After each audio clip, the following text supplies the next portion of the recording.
here I go. I don't know how else to stir it, so I have to use a pen. That's gross. I know, right? I don't know where this pen's been. I guarantee you it's been in your child's mouth. Maybe other places. That's a weird thing to say. Here we go.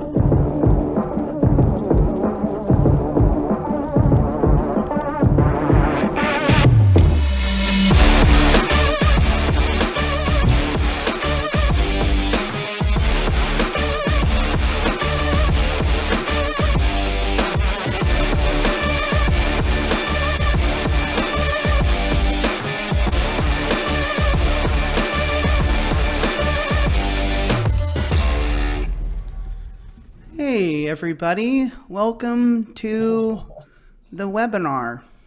My name is James Douglas Carlson III, Esquire, and I'm joined by Justin McNeil, Chadwick Johansson, our producer Brandon, and everybody's favorite Retireholic robe guy. I surfed for 4 hours this afternoon. The waves were pumping. My shoulders are spazzing and my brain wants to go to sleep. So I'm pretty much just going to phone this one in today. So if anyone complains, so be it. You must not be a very good surfer then, if that's the case. Well, I at age 50, I usually only make it about 60 to 90 minutes, but the waves were so good, I could not bring myself to paddle in, and now I'm paying the price. Let's see. Today's episode has been brought to you by Fiduciary Works and Josh Itzo's FiduciaryRx. Is this like a legit? Are we getting paid? Yeah, no, this is legit. So if you're an advisor out there, and if you're a good advisor, if you're a shitty advisor, if you're somewhere in between, you should go to fiduciaryworks.com and you should check out FiduciaryRx, and you can get a demo from Mr. Itzo himself, the Gary V of 401k. Dude, that Chad, logo is sick. I thought that was Jake. Chad, you've seen this thing, right? FiduciaryRx? I've shown it. Well, Justin couldn't tune in, but I've shown it to Mark. It's good. It's legit. I've used it so far with one advisor, showing him what he can do to leverage the tools for his book of business. Very cool. I think Josh hit it. Okay. Mark, do you agree or disagree? I wasn't paying attention when he showed me, so I don't know what he's talking about. You were sitting at the same table as me, so I know you did. So if you're out there, we highly recommend you check it out. If you put in the code Robe Guy, you'll get that's a bad idea. you'll get 0% off. Okay, Justin, this is the time of the show when you are going to intro our guests. And everybody out there, you're going to vote Justin 0 to 10 and how he does. Do you like it, the 401k? Because if you like it, the 401k, you are at the right spot. It's Retireholics. Let's go, Justin. Today we appear to have yet another badass female of a guest. You name it, this chick has probably done it. She's launched and sold a fintech company, developed a SaaS product for TPAs. I think that's how you say it. What does that mean? Software as a product, that's what that means. Launched a marketing consultancy, rebranded 3 companies, overhauled a 40-year-old record-keeping TPA firm to better utilize her human capital. She spent 8 years aggregating tech to compress processes. She sat on the regional board of Elevate Global Women's Network, where she also served as a mentor and is also an international speaker. She's a single mom to a mini little badass as well. She's been rich. She's been broke. She's broken over 21 bones and is a national qualifying bodybuilder. Word has it, her and Phil Troyer are having a little lifting competition at ASPA this year. Ladies and gentlemen, it's the CEO of Leverage Retirement, Faith. I'm sorry, I don't know how to pronounce your last name. Teope, thank you. Teope. How easy did I make stalking? No. This is not a 10. Everybody out there, I think shut your mouth. All right? I think full disclosure. Look at the 9s coming in. You basically read word for word her fucking LinkedIn bio. That's literally word for word what it says. Sometimes you got to do it. All right. Sorry. So I'm giving you a plans. I'm giving you a 2 for Doesn't lack mean- yeah, of exactly. lack of It's pretty prep. sleazy. Well, you're a dick. Wow. Hey, Faith, Jeez. how much do you bench? Well, I mean, I'm only doing 185 right now. So Like, no, like what would you max at? That's your reps, right? You're doing like 20 of those? Yeah. That's like that's a solid yeah, mark. I can do 20. Yeah, it's okay. I'll build back. I just started retraining, so Wait, Build Justin, back you said a better. solid mark. Like that's how much I weigh, or that's how much I can lift? Because I can't even Incorrect. lift. You I do can't even 185. lift a sack of potatoes, dude. Come on, I'm a wimp. I did take Mark to the company gym when we were back over at 1810, and it was interesting. Just saying it's I'm the interesting. weakest person on the face of the earth. Okay. We're gonna play some games today, Faith. Chat bar champion. JD, you really sound like you Yeah. just. Chat bar champion. Talk about half-assing it, man. Yeah. Jesus. Chat bar champion is a game we like to play. Keep your eye on the chat bar because you're going to nominate someone into the finals. Whatever you like, whatever floats your boat, you know, whether they're funny or smart or what have you.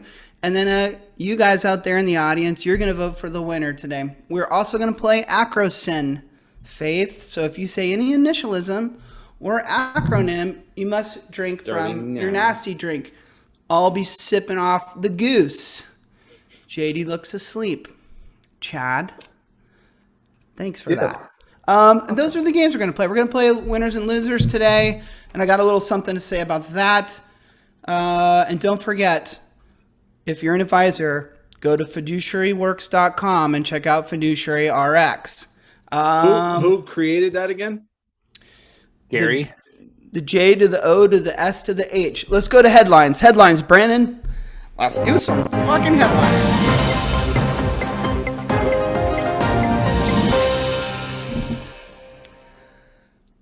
Pension Mark has been acquired by a company I never heard of before. Yeah, World Insurance. That doesn't even sound real. By the way. That's There's what no way Brandon that's said. real. It's a fake company, but apparently they've got enough cashola that they have bought Pension Mark, which is a big deal. They've bought all the advisor shops, everything they got going on there. Wow. And Troy Hammond, you know Troy, the CEO of Pension Mark, will still be there. As you read through this article, you'll find out too. Some of it's kind of structured like the old One Digital resources gig, where it looks like a lot of these advisors are taking World Insurance, hopefully that's a real company, Mark, stock. So I don't know. Bad. I don't know what to think about this, except for, and hopefully I have no information to back this up, but it's a play on cash, right? People are getting, these valuations are going down, so people are getting some cash in their pockets, and apparently World Insurance is a really fast-growing, big, benefit shop, and this will help them get into 401k. So here we go again. #convergence. Any idea where the money came from for the purchase or how much it was? Like, No. Why is Mark freaking out? The Raiders just traded for Devontae fucking Adams. way. Look at this. This is sports. Sorry. Holy shit. what? the team, go sports. Mark, Have a good literally night, looked guys. like- Later. like a kid on Christmas morning. Let's see. anyways. In further headlines, Costco has reached a settlement in their lawsuit, and this comes from the boys at National Association of Plan Advisors, boys and girls over there. 5.1 million.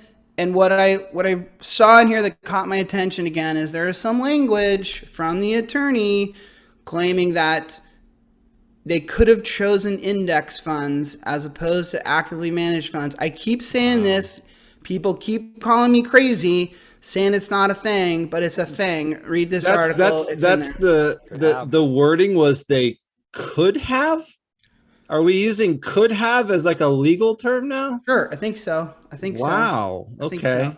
You can read it. I'm too tired to go find it, but it's in there somewhere. I mean, now, can I be honest? If we're actually going to talk about this, 5.1 seems pretty low. Like, that's not a big number for Costco. You know what I mean? It's a $15 billion plan. That's like 2 packages of diapers. Yeah. It's kind of a funny article because it even says in there that They're going to lower the per head fee for like a period of time until they reach a certain monetary amount of that 5.1 million. And then it made me think like, and then you stop? Does it go back to the high prices? It's really weirdly worded, but anyways, it's a settlement. It's settled. And yes, the attorney gets a big chunk of that. I think it was like $900K, or it's in the article. Check it out. Is what the attorney's going to get. Let's move on. Brad Aarons is on John Sullivan's podcast, 401k Specialist Mag podcast, and he is up to his tinfoil hat stuff. He is talking mad shit about the industry and how advisors need to watch out for record keepers trying to get in there and steal the business. I'm going to claim, Mark, that Brad Aarons is now, and I'm a huge fan of Brad, but he's the phrase guy for monetize the participant. Like he's got all his numbers, okay, how much money you should make from each service that you offer them. You've probably seen that research he's done.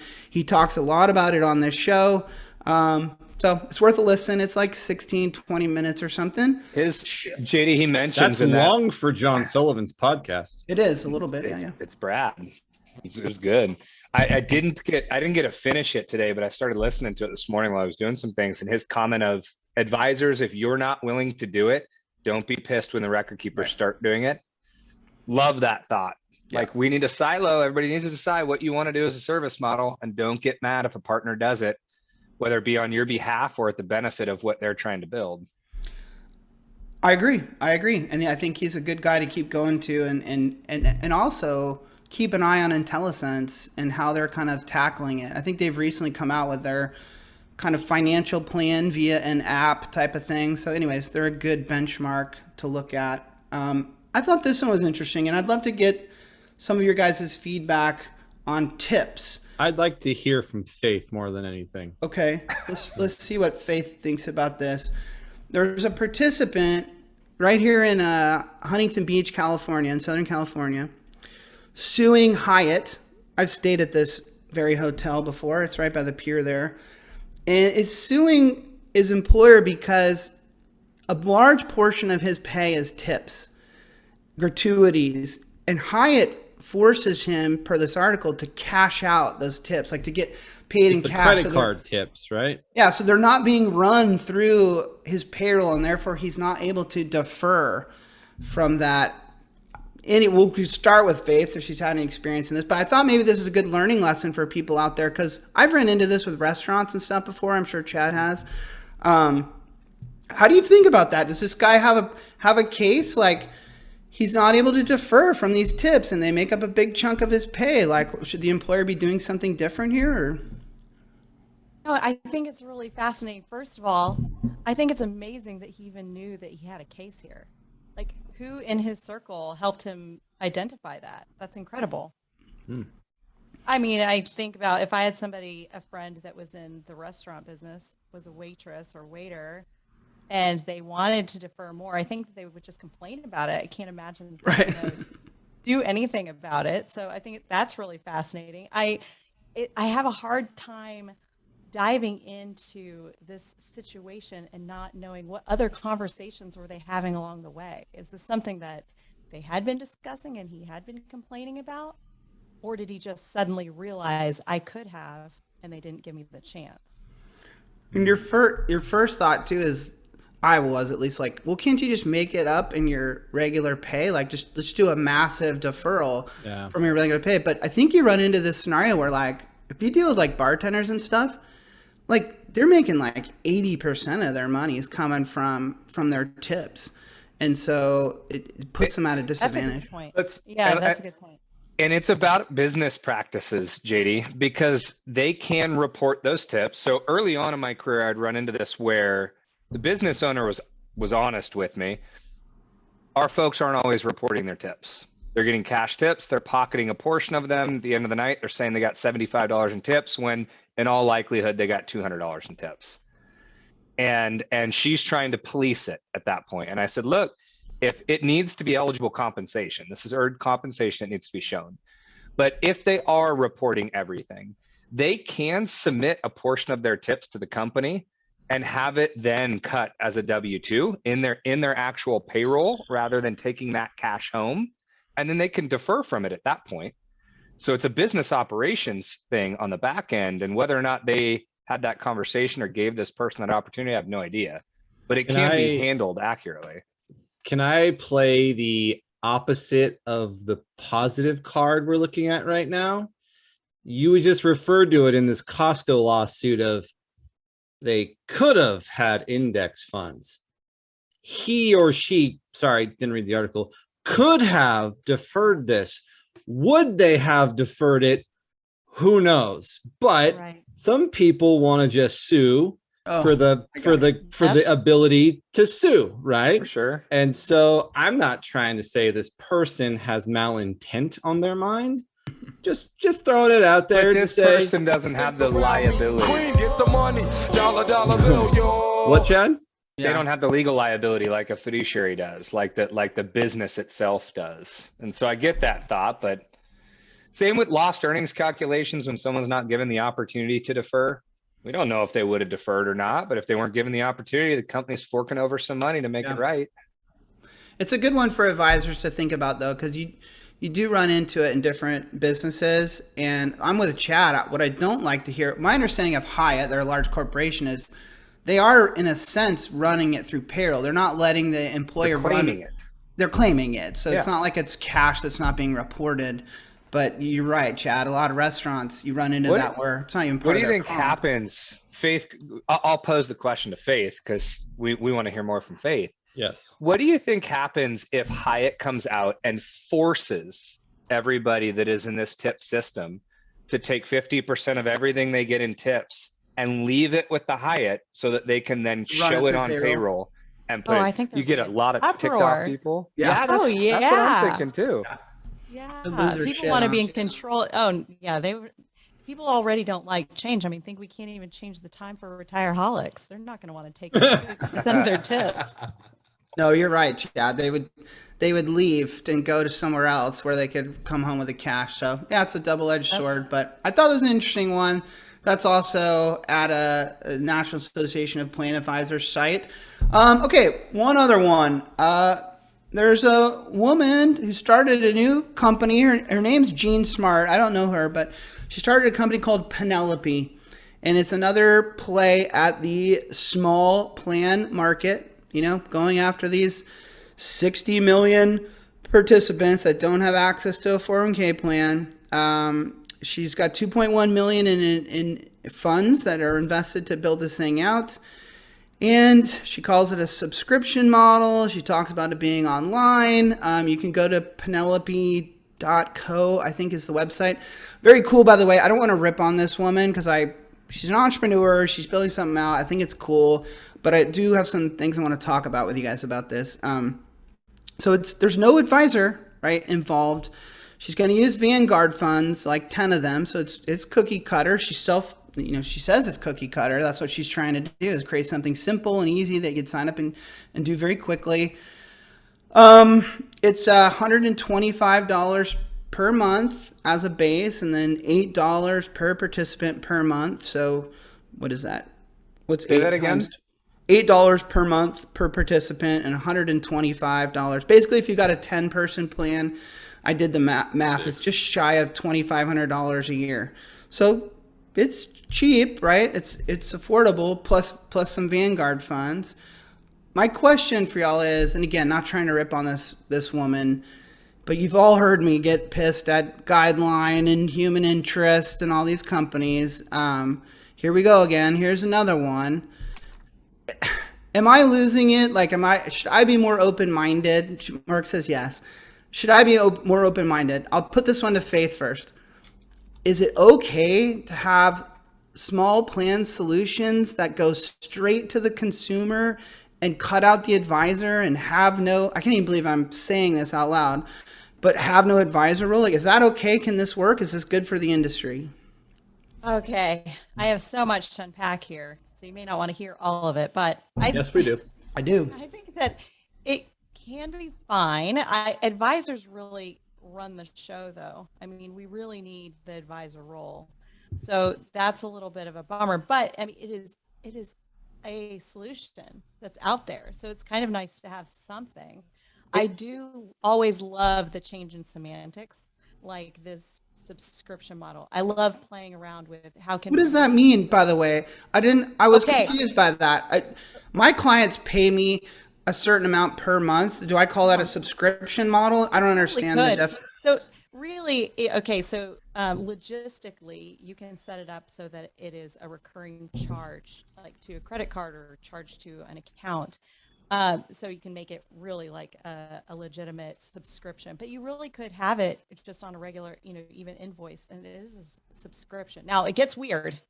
It gets weird because you can't just turn off a subscription like a 401, 401k can't be something you just turn off like Netflix. So you have to have a lot of, if thens there, conditionals. Faith, can you move your mic a little bit more directional, I guess?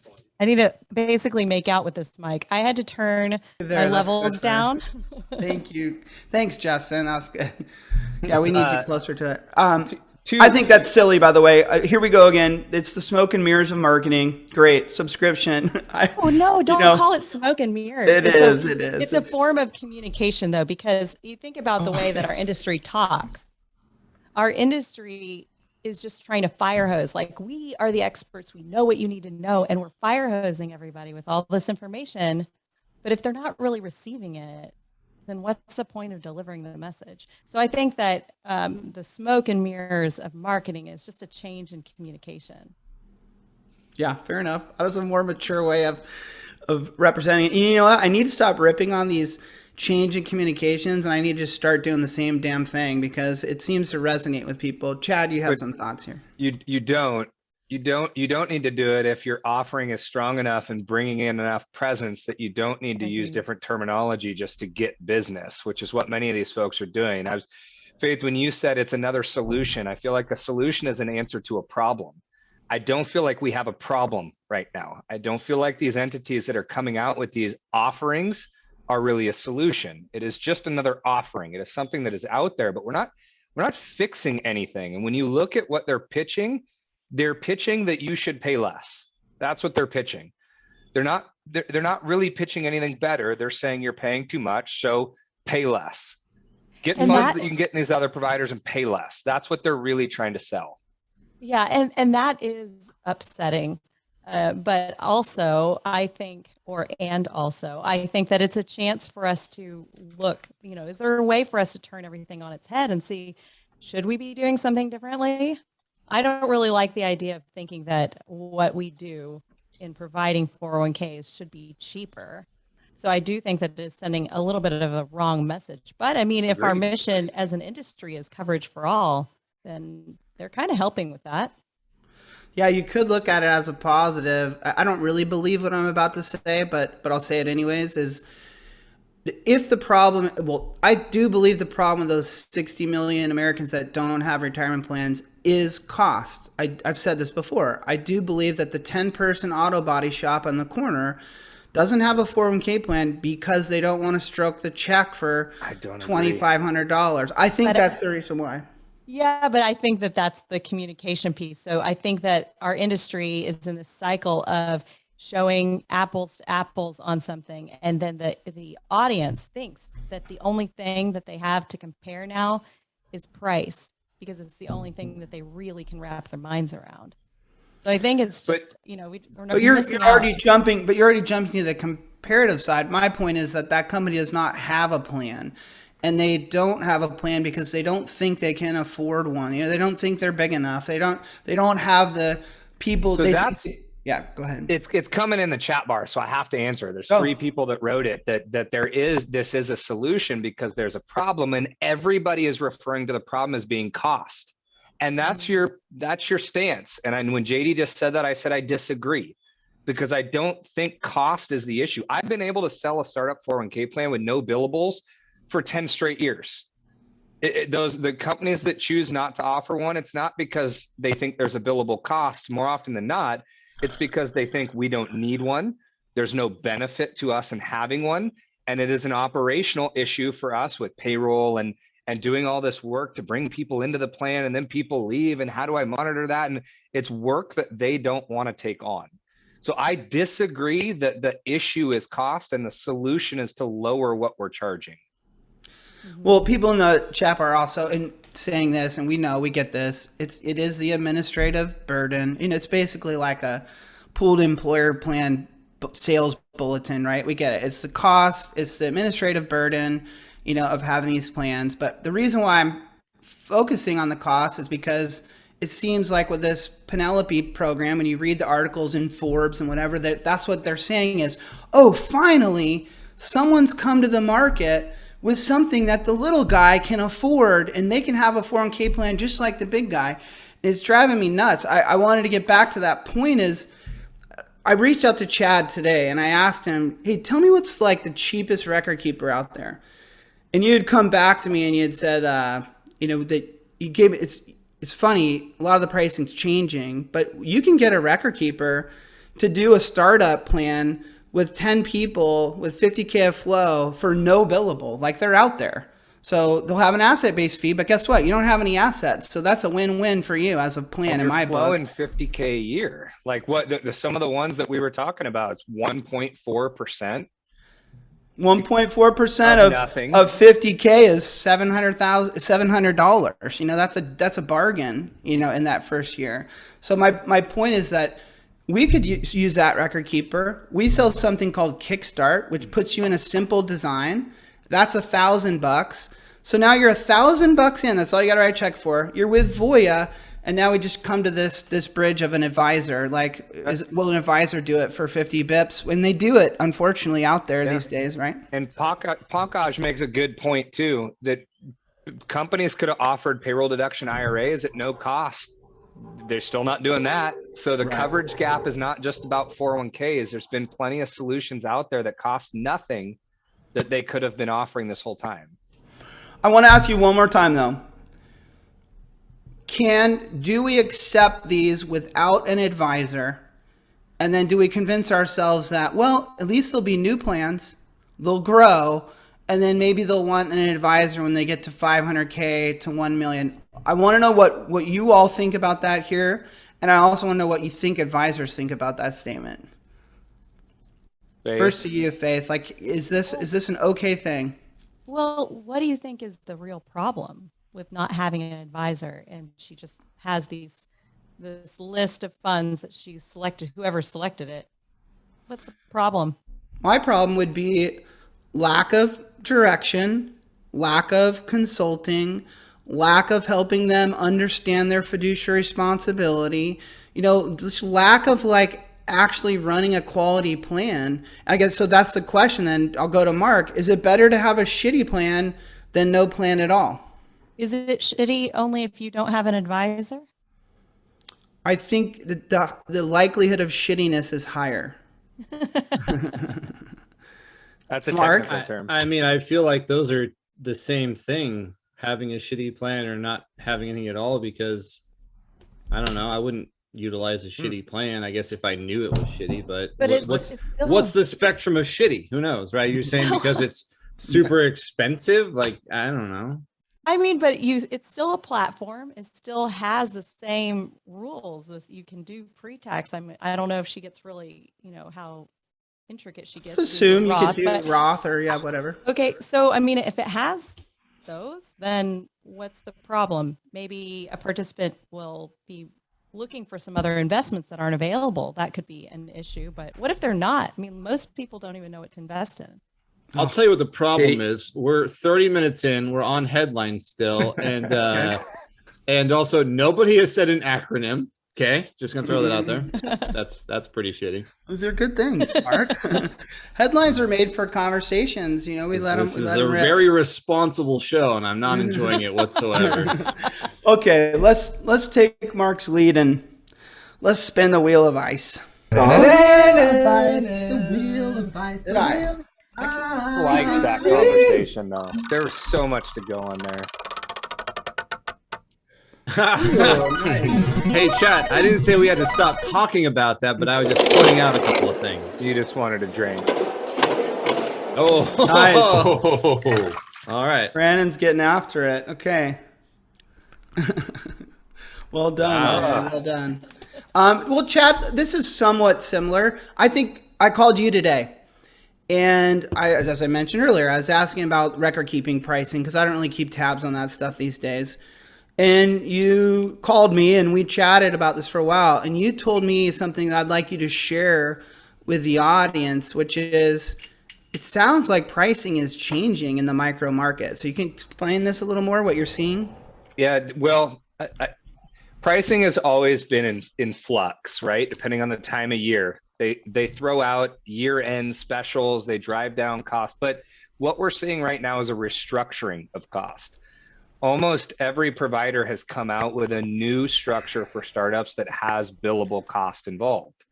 And that was not the case in the past. Before, you could get 5, 6, 7 quotes from different providers that had no billable expense for startup. Now, almost all of them have something in there. And my thought originally was, number one, they've realized we need to be profitable in the smaller plan space.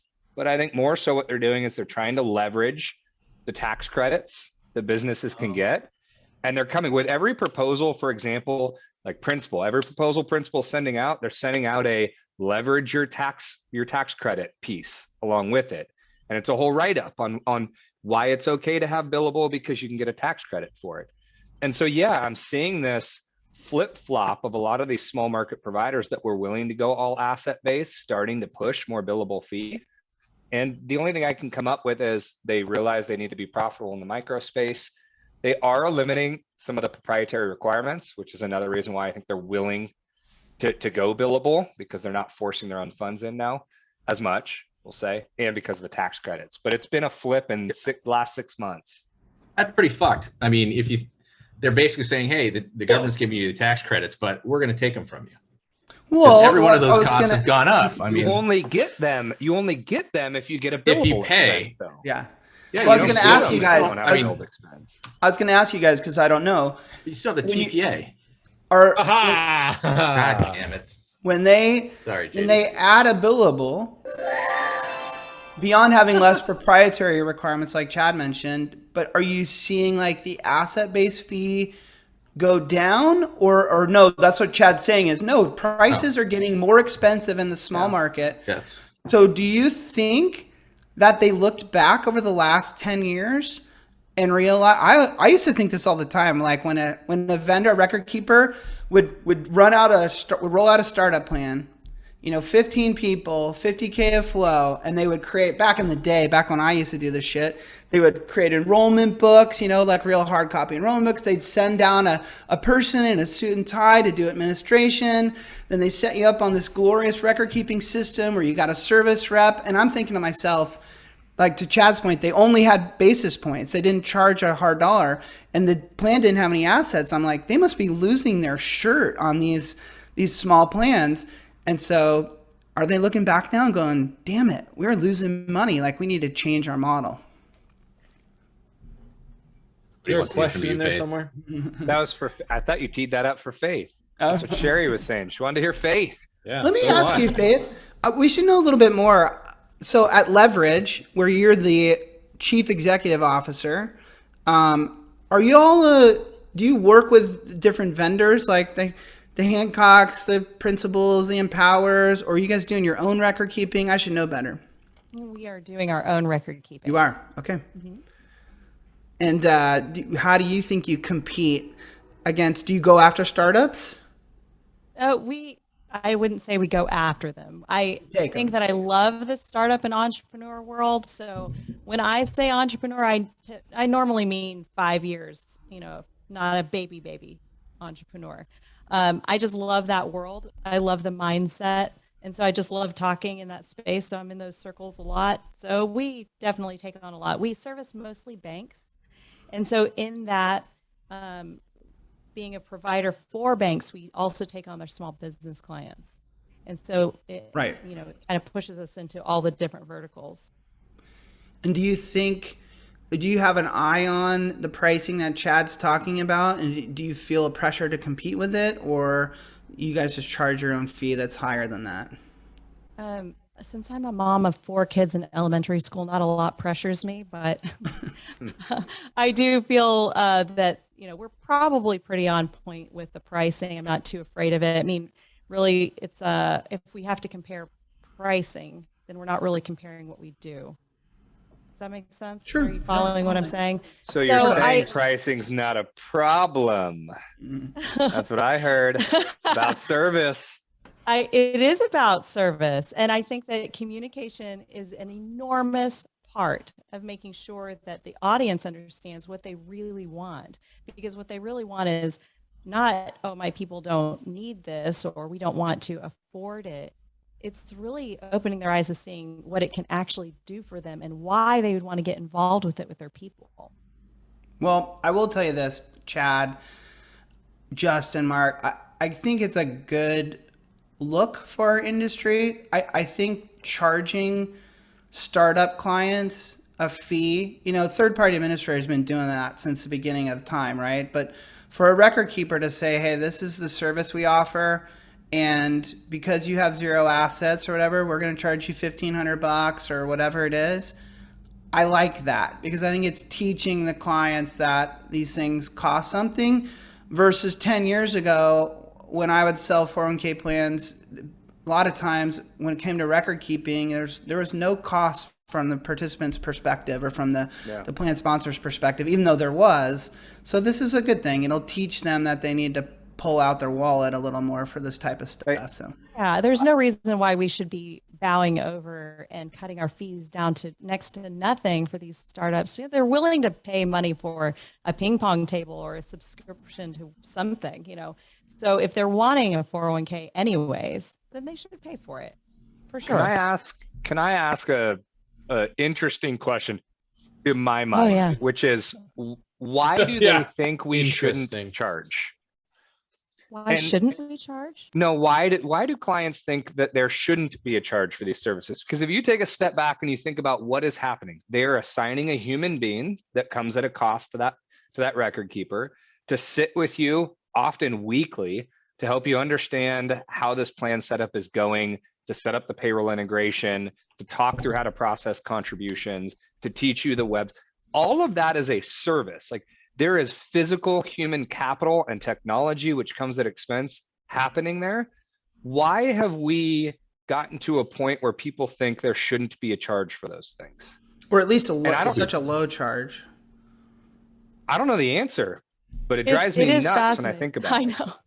It is fascinating. I mean, but as a Jew and an Asian, I totally understand the need to scrape people. Jeez. Didn't see that one coming. Did not. No. Well, I think I feel like we've done Is that, by the way, I feel like we've done as an industry a pretty damn good job of programming people that way, though. I mean, look at the solutions we're offering. Hey, cheaper. I mean, who else is at fault except for us as an industry? Yeah, no, Well, that's why you take it from the industry perspective and you bring it to everything, just regular life. I mean, yeah, that's a good point. We shop on Amazon and you find the same product at 6 different places and it's like $6, $5.95, $5.90. Like, you just pick the one that's less. Like, well, sorry, everyone here but JD does that. Okay, so. Well, Chad, I'm not answering that question. Chad's privately chatting me something inappropriate. What an acrosin, Chad. Yeah. Well, I abbreviated the term Jewish, and I'm curious if that is an acrosin, Mark. I don't think so. I'm gonna absolutely just say this. You know this thing? Oh, it's so green. Well, I will tell you that I don't have enough energy to get on my soapbox, but that is why, I'll reiterate this, I get upset with human interest and guideline and betterment. And when I see this article for Penelope, no offense to the entrepreneur that's starting it, when they wave the flag of low cost and they point their finger at the legacy industry and say that we're ripping people off, that we're too expensive, and that here they come to save the day, it frustrates me because I feel like it's dragging us in the wrong direction. Therefore, if advisors support some of those companies as they now reach out to you to want to do work with you, even though in the beginning they wanted to cut you out and now they want to work with you, they've changed their tune, then, and you help them grow, I'm worried that this mentality of low cost is going to start to seep in like a cancer into the $1 million plans, the $5 million plans, the $10 million plans, and you're going to whittle away at the value and the expertise and the professionalism that our industry has, and it's a slippery slope. Well, rather than fight these newcomers that are trying to change the sentiment of our audience, rather than fight them and bemoan it, I think it's a chance for all of us dinosaurs to step up our game. It's time for us to stop fighting it and saying, oh, they're giving the wrong message. We actually deliver this service. Did you just call me a dinosaur? I think it's really important for us to say, okay, how can we communicate differently? How can we explain to them what really they're looking for, why we're experts, and why would they even need an expert? They don't want this tiny cost. They don't want that message that's coming out. But we need to step up our game and not just try to fight the guidelines and the human interest. But that is not what our industry is going to do.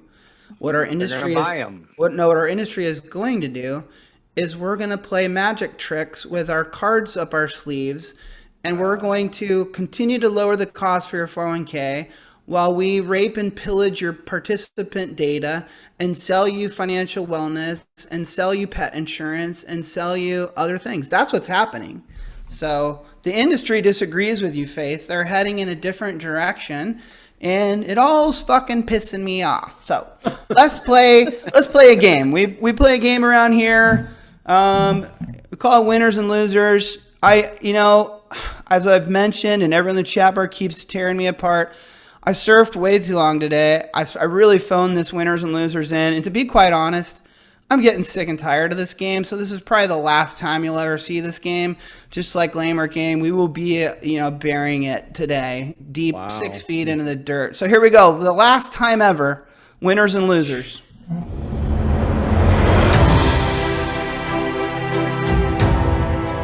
Okay.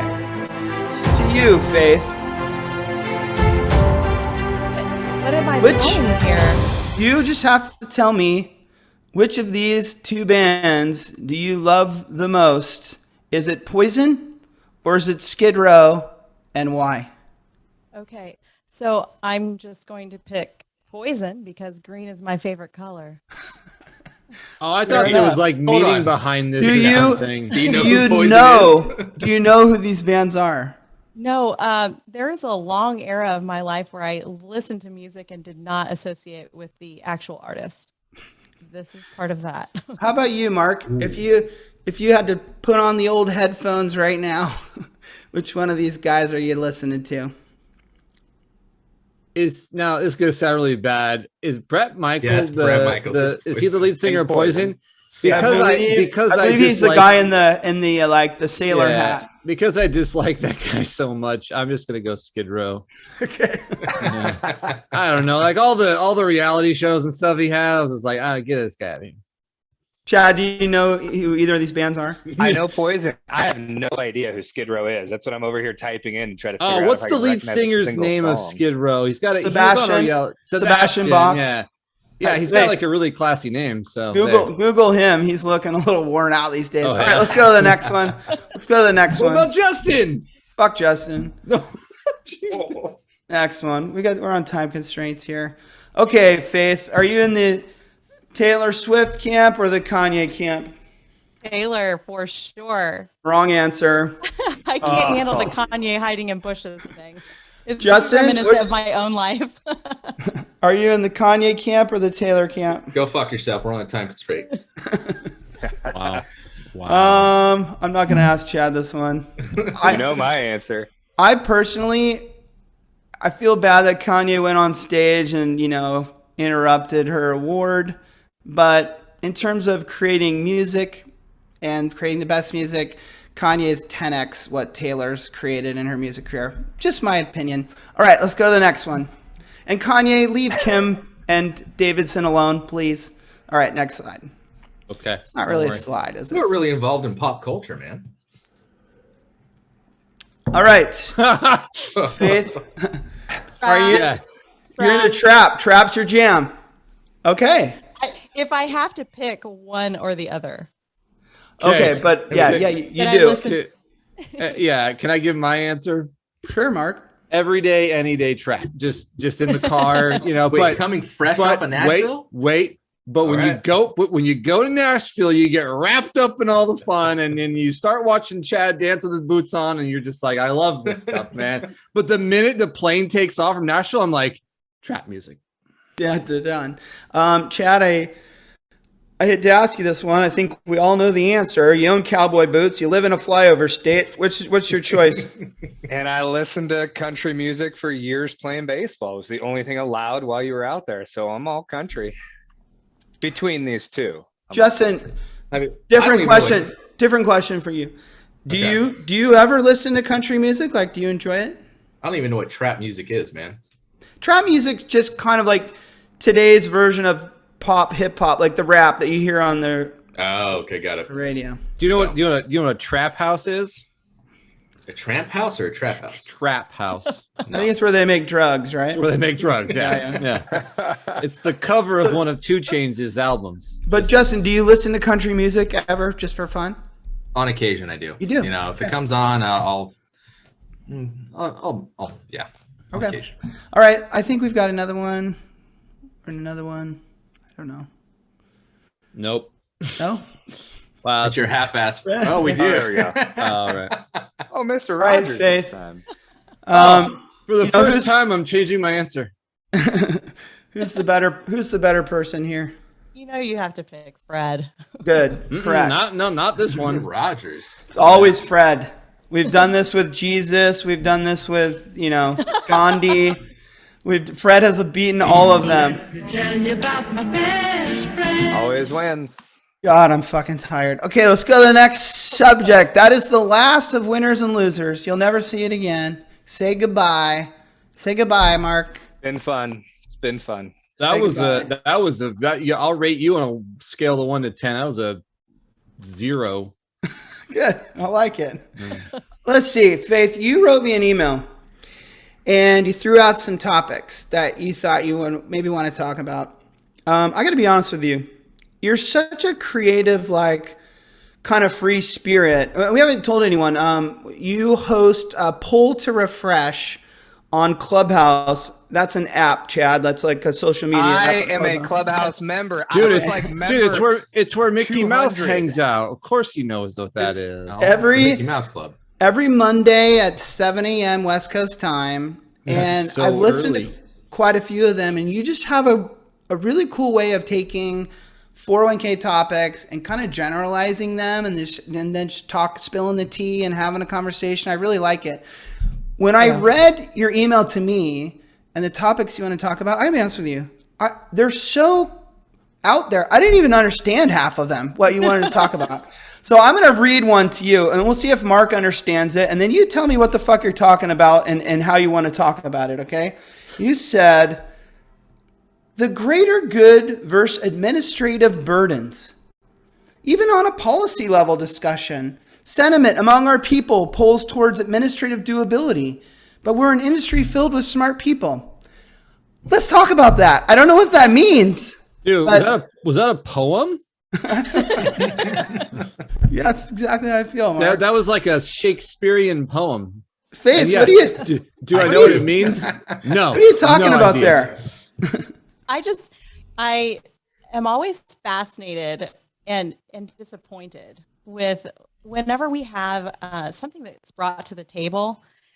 Almost immediately, the very first conversation with it is about how complicated it will be administratively.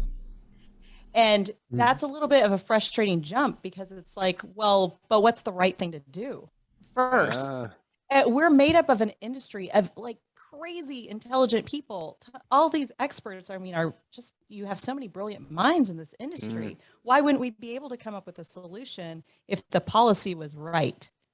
So I love that. And it was great. I had so much fun at ASPA. There was this one session, toyed around with this idea, and a bunch of record keepers were saying, oh, this would be an administrative nightmare. I don't disagree with that, but I just wanted to see, I wonder though, if could it help? And on a topic that was very interesting to me. And Brian Graff, man, if you, from now on, I have a new bar. If you think that I have been offended, I expect a personal phone call, and I just love it. Brian called me and he just say, let me just check in. Was there fair discourse here? And we had a great conversation about it. And I think that that is what I was craving during that session, was really good discourse. Did we really flip it on its head? Did we really test it through the fire? Is that really what we should have been doing? I want to dig more into Everywhere. this Brian Graff thing in the after show. I want to dig more into the Brian Graff. I'm fascinated with Brian Graff, so we'll save that for the after show. But I hear you. Mind you, I grew up in a third-party administration firm where I remember being told, like, it's to our benefit that this shit's so confusing. I remember my dad even saying, like, thank God, like, these rules are so complicated because that's why we get paid the big bucks. You know, it keeps us in a job. And I even remember some of my staff way back in the day giving lots of reports to our clients, kind of summary reports and things. And I asked them if they thought our clients were reading any of them and if there was some value. And their answer to me was, oh, well, it'll confuse them, but then they'll understand that what we do is complicated. And I was like, okay, we're going to stop this bullshit. Like, we don't need to send them stuff to confuse them to prove our worth. But that, you're right. That is a problem of our industry. And I think there's a lot of people that still hang on to that stuff. Chad, when you're out there selling, do you leverage complicated? Come on, be honest with the people. I said this. I swear Yeah, I he am does. honest with the people. Yeah, he does. Absolutely not.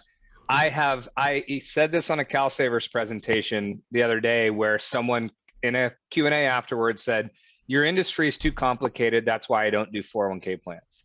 And I said, I have built a career on taking the complicated and making it easy to understand, because that's what we've done. I find analogies, I find ways to discuss topics. My goal in any point of sale is to give the client enough information to make an educated decision, but all I am trying to do is build enough trust that when I make a recommendation, they say, Chad's got me. That's right, he wants me to go cross-test it instead of just doing a safe harbor match. Yeah, Chad's got me. I believe he knows what he wants me to do and what I should be doing, and Chad's leading me the way. So no, JD, I don't overcomplicate it. And I don't just sell on in the complexity. deliverables he gives to people with a lot of words, a lot of words. Well, let me ask you this, Mark. Do you ever find yourself creating a design for someone that maybe isn't the most effective design, but it's the easier to understand design? Let me say something that's going to put me in probably, I don't know, paint me in a weird light, but bear with me. And I think on the general surface, it'll make sense.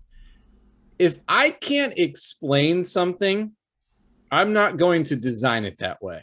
Okay. Meaning if I'm trying to overcomplicate it for the sake of, saving a little bit here or there, what's the point, right? Like why not just keep it? And again, I take this back to my third grade basketball coach who told us, I'm not going to say the acronym, but the keep it simple, stupid approach. Okay. And I've used that for my whole life. Yeah. Well, Chad, do you remember we would have those debates where as a third-party administrator, we would get really excited about looking at a census and figuring out the best way we could create a design, say to maximize for the owner or something. And that might be like excluding some people with eligibility, right? Then keeping them out because their ages didn't match up right, or doing different things. And you and I would have that conversation about, don't design a plan too complicated in year one. It's gonna blow up in year two. Yeah, and not have some foresight to understand what does this look like in year two and year three and year four.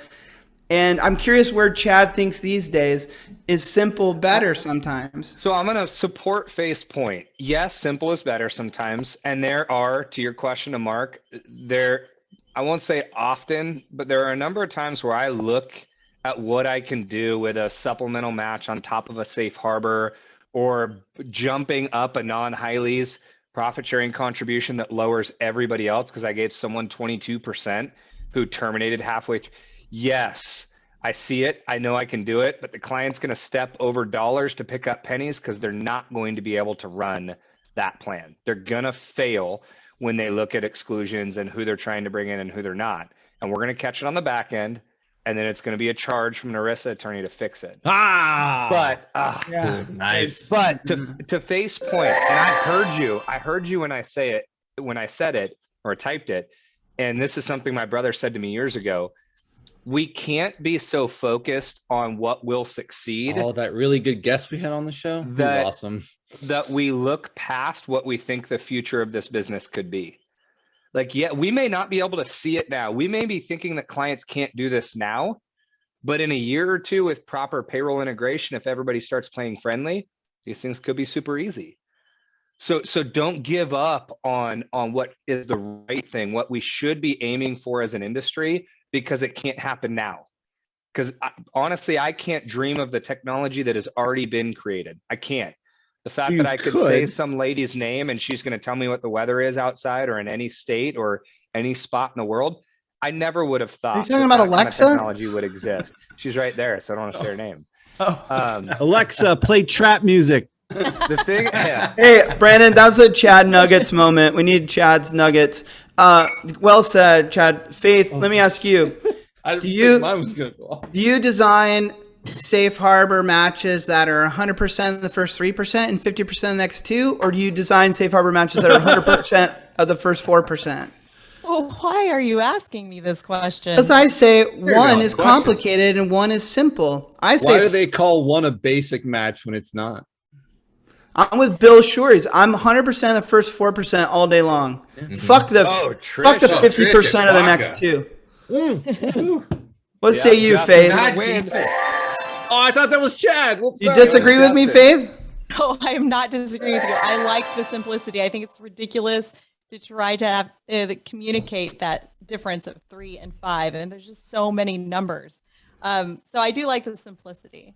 I think that some people try to argue that there's some psychology behind making the 3 and the 5 to push people to contribute a little bit more. But Yeah, for sure. if they're going to do it, they're going to do it. I'm down for a stretched match. I'm down for, I mean, 50% of the first 8%. Like, that's simple still. I Yeah. think I think the chat bar got what I was saying is I'm done with the classic definition of a safe harbor match. You don't need the 0.5% for someone. That's not incentive. Totally.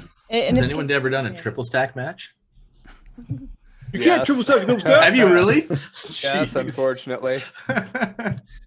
Okay, I think I want to talk Brian Graff in the after show, and then someone in the chat bar asked you about some story about your retirement plan knowledge getting you out of a fix or something. So we'll go back to that. So maybe someone can write that question again for me. And then another thing you brought up we'll do in the after show is Faith. You said you want to tell some of our most awkward 401k stories out there. Oh, things that gosh. have happened. because So, it's the eve of National Awkward Moments Day. Oh, Wow, it's always- mine is a Such a thing? winner, Faith. it's always Mine is a something. It's winner. always something. Justin, who is your vote for chat bar champion? Oh shit! Come back to me. Mark, your vote for chat bar champion. The one, the only Sherry Fitz. Sherry Fitz. Good. Chad, your vote for chat bar champion. I'm scared to say it because it likely gives him the sweep, but Hackler was on from start to finish. He was good all night long. I too am voting for Hackler for his. I always like it when people rip on me, and he ripped on me several times today, which was deserved. Justin, Scroll and choose. say it again. I'm gonna scroll and choose. Just chat. Oh. Amanda. Okay. Amanda, the half of the Shamanda, is back in the finals again. All right, Faith, your vote for. Okay, so I initially wanted to pick Greg because he was just spot on with all the faith jokes, but Greg is I always have to good. play favorites with Sherry. I mean, she was dropping comments like Sherry trust Fitz. is the currency of our industry, and I love that kind of stuff. Sherry Fitz, the sock woman. Okay, sock woman's in. All right, Brandon, we got Hackler, we got Sherry, we got Amanda. Amanda of the Hey. Shamanda. JD, while people are voting, can I see your hat? It looks oh, even better. I was gonna say it looks sweet. It's got all the freckles all over it. Looks like a cool hat. Yeah, maybe with how sore you are from surfing, you should stick to golf, buddy. Yeah. Ooh. Okay, Sherry Fitz, you are the winner, Sherry. Let us know what mug you'd like, a Justin, a Mark, a Chad, or a JD, and we will ship it out to you because I've got your address, Sherry. You're in the system. Faith, thank you so much for being our guest on today's show. I'm sorry that I was so low energy. I promise next time to be fired up on some type of drugs or something. Thank you to everyone in the audience for tuning in. You know what I also want to let you guys know? Everyone should give Brandon a virtual round of applause. When he streamed for y'all last week at 4:30 Pacific, our live show from the stage in Nashville, you guys don't know, he had to bust his ass. He literally had to run to a green room backstage there, pull all these audio files, pull the video files. He had probably like 40 minutes to do it.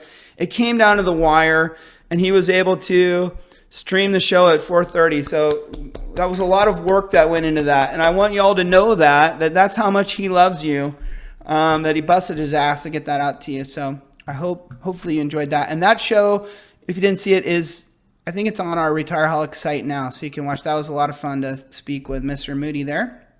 And thanks for tuning in. It's been another episode of Retireholics. Now we're going to go to the after show, and Faith's going to stick around with us because she knows if she doesn't go to the after show with us, then we talk a bunch of shit about her. So, all right, wrap it. I'm going to the bathroom. I'm going to get a piece of pizza first. Rock me, rock me, rock me, rock me, rock me.